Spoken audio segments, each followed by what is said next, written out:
There's an old saying that sounds good, but it's absolute garbage. The saying goes like this: if you know better, you'll do better. That is a lie. See, the thing is, most people know how to get in shape, yet they're not in shape. Most people know how to save money and live below their means, yet they're still broke. Most people know that smoking kills you, yet they're still smoking. And why is that? In this video, I'm going to show you how you can know exactly what to do and still not do it. When it comes to most successful and high-performing fathers, as it pertains to their emotional health anyways, there's a gap there between knowing and doing. And that gap is costing you connection in your marriage. It's hurting your relationship with your kids. And it's costing you your own peace of mind. My name is Marquez Pye. I came from a broken home. I'm a child abuse survivor, and I almost let the pain of my past break up and destroy my family. Now, I help high-performing fathers master their emotions before it costs them their families. So why are so many high-performing and successful fathers emotionally unhealthy? And why do they stay that way? I want to start by telling you a story. A few weeks ago, I was at my son's sports banquet at his middle school, and I ran into one of his friends' dad, a guy that I hadn't seen in a minute. And when I saw him, the first thing out of my mouth was, "Last time I saw you, you were picking at my dad bod." And I said, "Don't worry, I'm about to get back in shape. I'm about to lose this weight. You won't see me looking like this the next time." And I said it like I meant it, because I did mean it, just like I did the last time. But here's the thing. I've said that exact same thing to him and other people multiple times, but I still look the same. Now, here's the crazy thing about that. I'm not in shape right now. Well, not like I want to be. Not because I don't know how to get in shape. I know how to lift weights. I know how to eat right. I've done it before. I have all the information that I need to get in shape. The reason that I'm not in shape is simple. It's because I don't prioritize it. I make excuses and I say I don't have the time. I say I'm too tired. And I say I got too much going on in my life right now. And because I don't prioritize it, I don't take any of the actions that are required to actually get in shape. Is this starting to make sense yet? Cool. All right, now, let me bring it full circle. I started thinking about this on the way home. I thought to myself, if that can happen with someone's physical health, where a man can know exactly what to do and still not do it, what about his emotional health? Fellas, I really need you to hear me when I say this.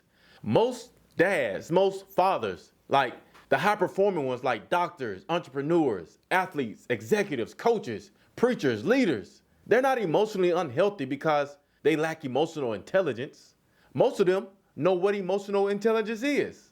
A lot of them have read the books, listened to some of the best podcasts, went to therapy or gotten some form of coaching before, and watched a bunch of YouTube videos.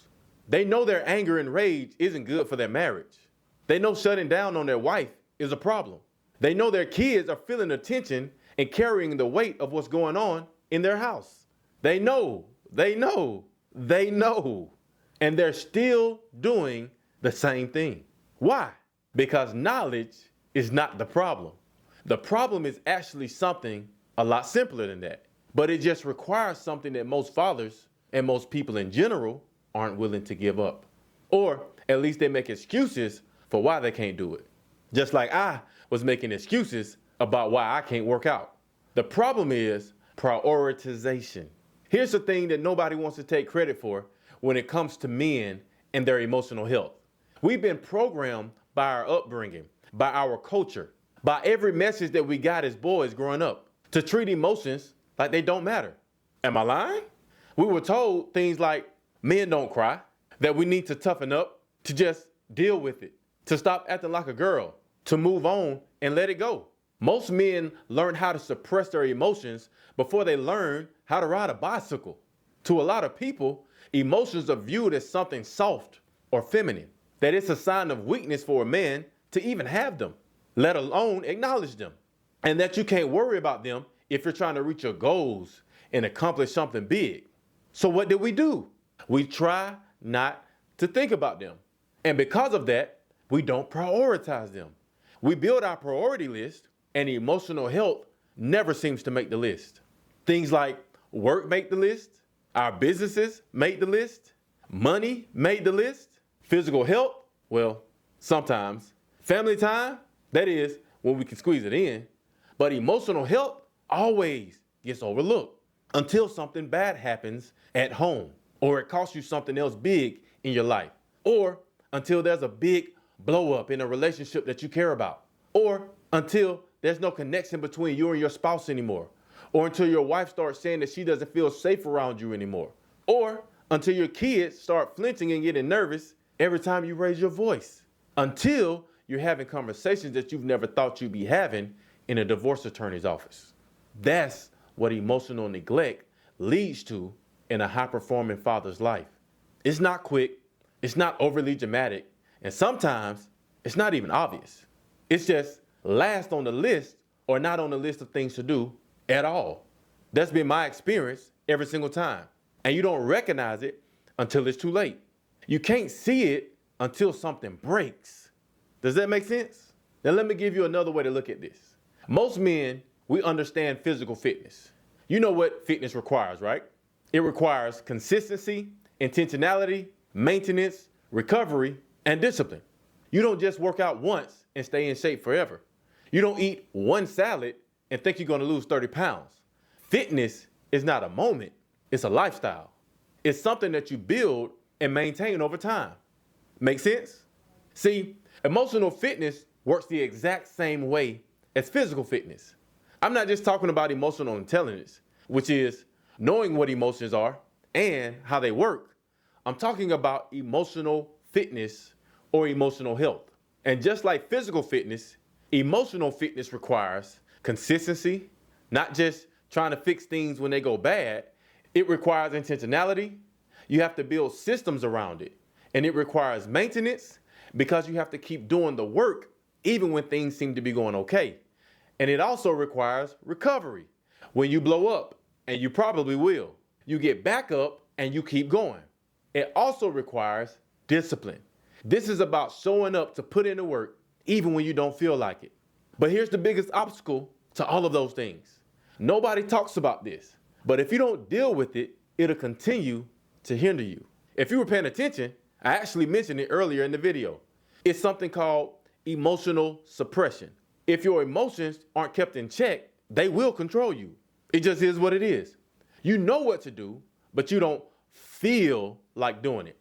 But the thing is, you can't suppress your emotions. You have to understand that your brain thinks that it's helping you. That's why it's trying to get you to stay in your comfort zone. But you can't listen to it because it's lying. Your comfort zone won't get you to your goals. So by listening to your emotion, it lets you know that the old version of you is uncomfortable and that he is afraid to die. Then you tell those emotions that they answer to you and that you don't answer to them. What happens if you suppress them though? Well, then you have to use things like force, motivation, willpower, and discipline. And those things work for a while, but not for long. If you suppress the emotions without dealing with it, you'll end up eating junk food because it tastes better, playing video games all day because it's easier than going for a walk. And those things that have a negative effect or a negative impact on your physical fitness goals. And it'll do the same exact thing to your emotional fitness goals. See, emotional suppression is every time you try to pack it down, ignore it, or move past it without processing it properly. And here's the problem with it. Just because you suppress an emotion doesn't mean that it goes away. It doesn't just disappear. It doesn't die. It waits. And eventually, it comes back out through your behavior. That's what most men don't understand. The anger isn't the problem. Shutting down and being avoidant isn't the problem. The drinking isn't the problem. The porn isn't the problem. The overworking or overreacting isn't the problem. Those are all just symptoms. And symptoms are what happen when emotions go unprocessed for way too long. The emotion has to go somewhere. And if you don't deal with it intentionally, it'll eventually come out unintentionally into your marriage, into your relationship with your kids. It'll show up in your leadership, in your business, and even in your physical health.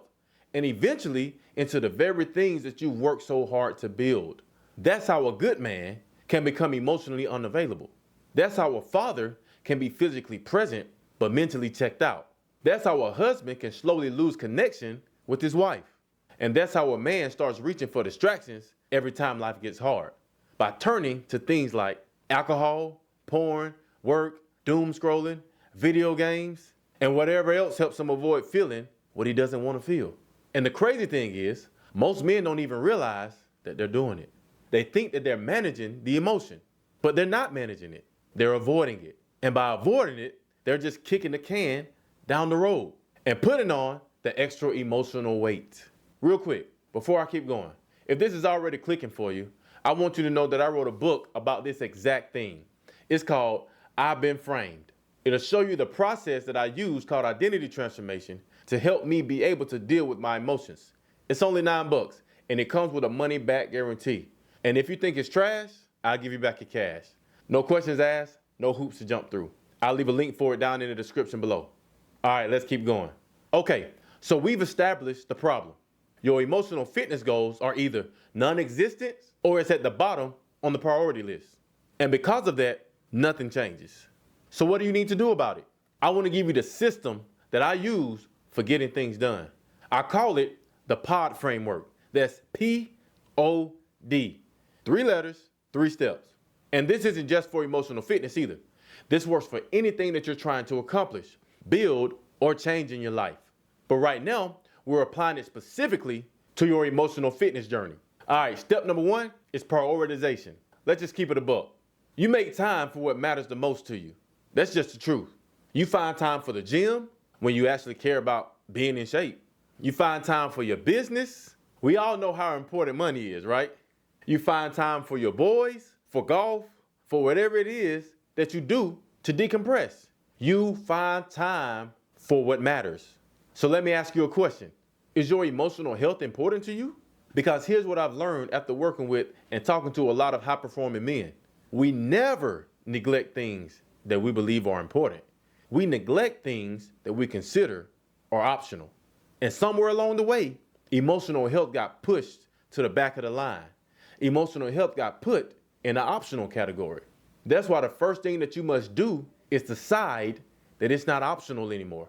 Not because you feel like it, not because you're emotional about it, because you're a father, because you're a husband, and your family is having to pay the price every day that you don't prioritize it. That's why you have to make a decision to prioritize it. All right, now step number 2 is organization. Once something becomes a real priority for you, what do you have to do? You have to build systems around it. Think about how you handle your business. You've got calendars, meetings, goals, plans, accountability systems, systems on top of systems. Why? Because you take your business and the needs of it seriously. Now think about your emotional health for a second. What systems do you have in place for it? When do you take time to reflect? When do you stop for a second and allow yourself time to process your emotions? When do you decompress in a healthy way? Not just by doom scrolling on your phone, drinking alcohol, or watching porn, or trying some other way to numb yourself. Who do you have in your life that holds you accountable emotionally? Most men have no systems for their emotional health. And then they wonder why they keep reacting the same way all the time. You got to understand that you don't rise to the level of your goals, you fall to the level of your systems. And your systems are built on top of your identity and your beliefs. So what does organization actually look like? It could be a weekly check-in with yourself. It doesn't even have to be that long either. Maybe just like 10 to 30 minutes. Stop and ask yourself, what triggered me this week? What did I do with the information that my emotions gave me?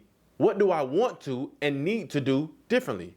It could also be something like just going to see a therapist, hiring an amazing coach like me, and surrounding yourself with other men who are doing the same work as you, so you can have the right people around you holding you accountable.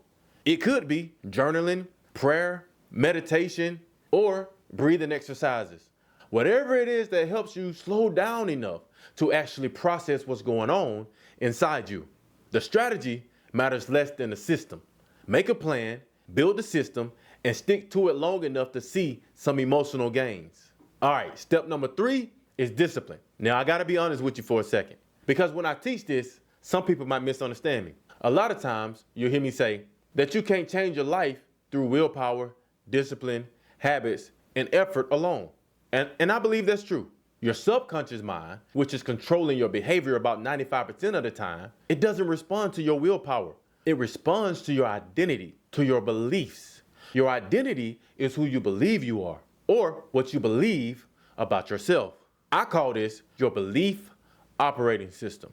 So that means that real transformation, actual lasting transformation, doesn't come from grinding harder or about how much you manifest it. It comes from changing who you believe you are at the root. But I don't want you to be confused about what I'm actually saying. I'm not saying that discipline doesn't matter. It absolutely does. It plays a small role, just not as big of a role as most of these YouTube guys will have you believe. Discipline is what bridges the gap between the old you and the new you, while your identity is being rewired and reprogrammed, which takes time, by the way. Discipline is what keeps you showing up when you want to quit. Discipline is what makes you pause before you react in a way that you'll regret later. Discipline is what makes you have the hard conversation instead of pulling away and shutting down. Here's how I want you to think about it. Discipline doesn't replace identity transformation. It escorts you to it.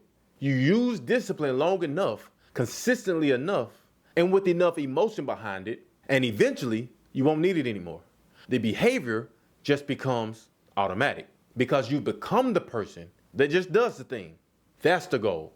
Not being a man who has to force himself to be emotionally healthy every single day, but by becoming a man who is emotionally healthy. Because behavior follows identity. Always has and always will. Hey, real quick, before we keep going, if this idea of prioritization, organization, and discipline is starting to click for you, I want you to know that I put together a free PDF for this framework. It's a simple one-page guide that helps you turn knowledge into action. Because most men don't fail from a lack of information. They fail because they never implement what they already know. So if you're tired of starting things and not following through, and if you're tired of knowing exactly what to do, but still not doing it, comment the word pod, that's P-O-D, down below, and I'll send it to you for free. Now let's keep going. I need you to really get this. If you don't listen to anything else that I've said so far, listen to this. You are not emotionally out of shape because you are a bad man. You are not emotionally out of shape because you lack intelligence. You are not emotionally out of shape because you are broken. You're emotionally out of shape because nobody ever taught you that emotional health mattered. And honestly, a lot of us are in the same boat because we never made our emotional health a priority. We were programmed not to. And you'd be surprised how deep that programming runs. But you also need to understand this. That same drive that helped you build your business or businesses, the same focus that got you to the top of your field, the same discipline that keeps you showing up even when life gets hard and you want to quit and tap out, that's the energy that will make you an emotionally healthy father and an emotionally responsible husband. You already have everything you need. You just have to decide that your emotional health is worth giving that same energy to, because your kids are not going to remember your tax bracket. Your kids aren't going to remember everything that you bought them when they were 2 or 3. They're going to remember how they felt when they were around you. They're going to remember if home felt safe or if it felt like a haunted house. They're going to remember if dad was actually present or if dad was there but never really there. That's how your legacy will be defined to your family. And it starts with you making a decision. Am I going to keep treating my emotional health like it's optional? Or am I going to prioritize it like every other successful thing that I have built in my life? And if you're the smart man that I already know you are, you already know the decision you have to make. Now you just have to actually act on it. And just to remind you before I let you go, if you want that PDF for the pod framework, all you got to do is just comment the word pod. It's completely free. That's P-O-D. And it'll help you take everything that we talked about in this video and begin to put it into practice. Because knowing what to do was never the problem.